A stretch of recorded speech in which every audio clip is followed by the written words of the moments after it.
y a des films qu'on ne regarde pas. Il y a des films qu'on traverse. Et d'une certaine façon, on les subit. Dans le bon sens du terme, mais on les subit quand même. On les laisse faire ce qu'ils ont à faire. Et on ressort de l'autre côté différent. Sans vraiment savoir exactement ce qui s'est passé. Et In the Mood for Love, pour moi, fait partie de ces films-là. Wong Kar-wai, il a tourné pratiquement sans scénario. Enfin, c'est un scénario qu'il réécrivait chaque jour, chaque nuit, parce qu'il tournait pratiquement tout le temps la nuit, après que ses acteurs, Maggie Cheung et Tony Leung, aient terminé leurs engagements. Et le tournage a duré 2 ans, par intermittence. L'histoire de ce film, elle est simple. Il y a deux voisins qui découvrent que leurs conjoints respectifs ont une liaison. Et c'est à ce moment-là que quelque chose commence entre eux. Quelque chose qui ne franchira jamais le seuil qu'on attend.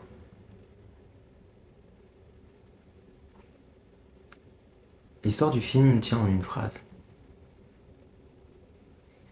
Par contre, le film, lui, dure une vie entière.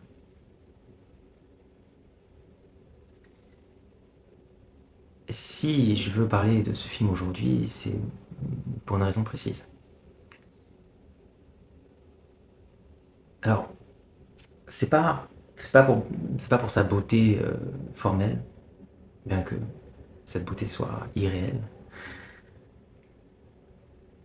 C'est pas non plus pour la performance de Maggie Cheung dans ses robes Kippah, ces robes qui sont en elles-mêmes un langage, une armure, une peau. Ça n'est pas non plus pour la façon dont Wong Kar-wai filme le temps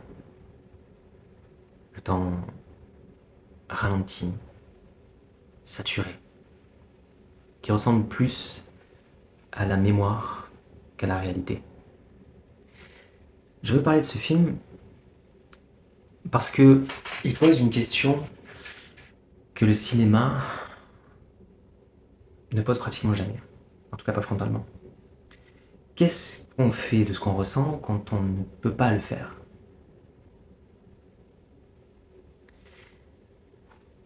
Il y a dans le tarot de Marseille, que j'utilise depuis longtemps comme un outil de lecture du réel, plus que de prédiction, il y a une figure qu'on appelle le cavalier de coupe. Le cavalier de coupe, c'est un chevalier. C'est un chevalier qui porte une coupe tendue devant lui. Il avance. Enfin, ou il est arrêté selon le sens dans lequel la carte tombe, mais en théorie, il avance. Et ce qui m'a toujours frappé dans cette image, c'est que la coupe est déjà attendue. Le geste est déjà fait. Il ne retient pas ce qu'il porte. Il l'offre sans savoir si quelqu'un va la prendre, sans, sans qu'aucune condition ne soit posée sur la réponse. Et pour moi, In the Mood for Love, c'est un peu le film de cette carte, le cavalier de coupe. 2 fois. Les deux protagonistes, finalement, tiennent quelque chose devant l'autre. Et chacun d'entre eux choisit, ou est contraint, ou les deux, la frontière est floue, de ne pas franchir.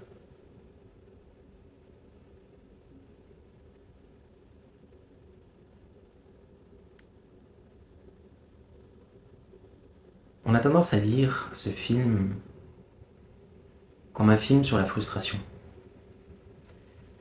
sur ce qui aurait pu être, n'a pas été, sur, sur le regret. Et il me semble que c'est une lecture un peu paresseuse. Disons que c'est une lecture qui rate l'essentiel. Ce que Wong Kar-wai filme, ce n'est pas l'échec du désir, c'est le désir comme forme de respect. Cho Mo-wan et Su Li-zhen ne franchissent pas parce qu'ils ne veulent pas devenir ce que leurs conjoints sont devenus. Parce qu'ils ont une idée de ce que signifie aimer, qui interdit certains gestes, même quand ces gestes sont désirés. Et ce qui est retenu n'est pas l'absence, c'est la forme la plus haute de présence. Je ne vais pas vous raconter ma vie, c'est pas tout à fait l'objet de ces épisodes. Même si vous avez compris, depuis que vous regardez Criminalis, que je m'exprime obliquement à travers les films que je choisis. Mais je dirais ceci. Il m'est arrivé récemment de tenir une coupe et de l'attendre. Et de dire, je te laisse la liberté de choisir, quand tu pourras, quand tu voudras. Et ce geste-là, je l'ai compris en regardant ce film. Parce que ça n'est pas un renoncement.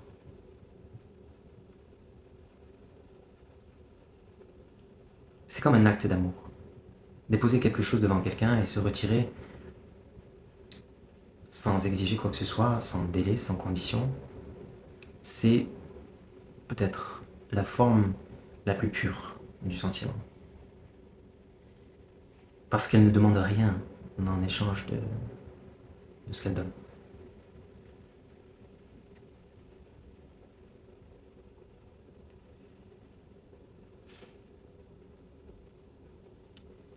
Il y a cette scène, vers la fin du film, qui est bouleversante. C'est le moment où Cho Mo-wan se retrouve seul devant un mur de pierre, à Angkor Wat. Et il murmure quelque chose dans un trou dans le mur. Un secret. Son secret. Et après, il le bouche avec de l'herbe. C'est une vieille coutume. On confie ce qu'on ne peut pas dire à la pierre. Et la pierre garde. Wong Kar-wai ne nous dit pas ce qu'il murmure. Il n'a pas à le faire, parce qu'on le sait. Et on comprend que certaines choses n'ont pas besoin d'être entendues par la personne à qui elles sont destinées pour être réelles, pour être vraies, pour avoir existé pleinement. Le sentiment n'a pas besoin de réciprocité pour être entier. C'est pas une idée facile. Surtout si on la reçoit mal. Mais quand elle est reçue de façon juste, elle est libératrice. Ce qu'on ressent nous appartient, indépendamment de ce qu'on en fait, et indépendamment de ce qui me revient.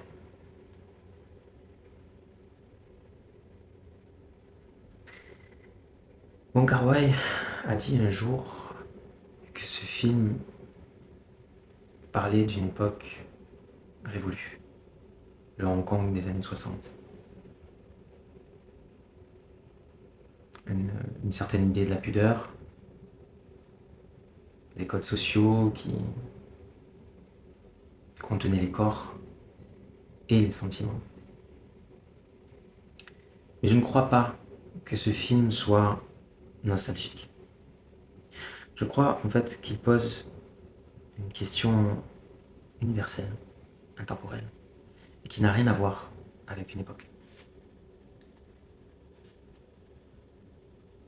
Comment habite-t-on un sentiment qu'on ne peut pas exprimer complètement?